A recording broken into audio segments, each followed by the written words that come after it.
లెక్కెంత నీ లెక్కెంత అని మనకంటే పవర్ ఉన్నోళ్ళతోటి పంచాయతీ పెట్టుకుంటే ఎకానమందం ఫాయిదా ఉండదు. అవసరమైతే లేనిపోని పరిశాన్లు కమ్మగ తీయగా మాట్లాడాలి, ఉబ్బియాలే, ఊరియాలే, మంచిగా మెస్లాలే. అప్పుడే వాళ్ళు సుతసాల పడతారు. ఇక ఏదైనా పనుండి పోయినామనుకో జప్పున వేస్తారు. రాజకీయంలో ఇదో ఇకమత్.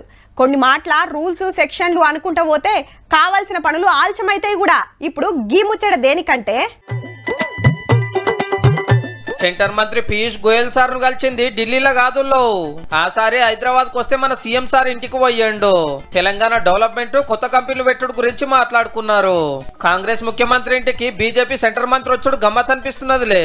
దీనికో లెక్కుంది. మళ్ళా రాజకీయమే, పనులే.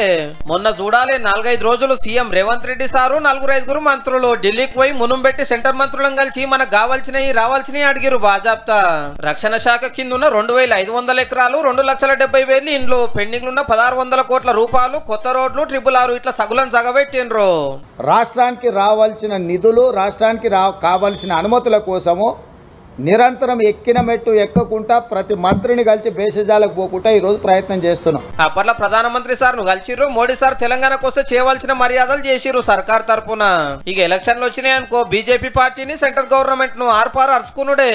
మా తెలంగాణకి ఇచ్చింది గాడిద గుడ్డ అని ఎంత నిలదీయాలనో గంత నిలదీసిర్రు. అంటే ఓట్ల టైంలో రాజకీయము, అటెంక పనులు ముఖ్యము. కానీ పాత గవర్నమెంట్ ఉన్నప్పుడు ఎట్లుండే, వీళ్ళు పోయాలని గెలవలేదు, ప్రధానమంత్రి సార్ వస్తే పట్టించుకోలేదు. అడిగితేనే ఇచ్చుడు కష్టం రా నాయన అంటే అన్నిట్లో రాజకీయం చేయబోతే రాష్ట్రానికి రావాల్సినవి ఎన్నో ఆగిపోయినాయి. పార్టీల రాజకీయం కోసం రాష్ట్రాన్ని నాగం చేయొద్దని గల్లీ ఢిల్లీ అని కాంగ్రెస్ గవర్నమెంట్ ఇట్లా ముంగట్టుకు పోతుంది అన్నట్టు.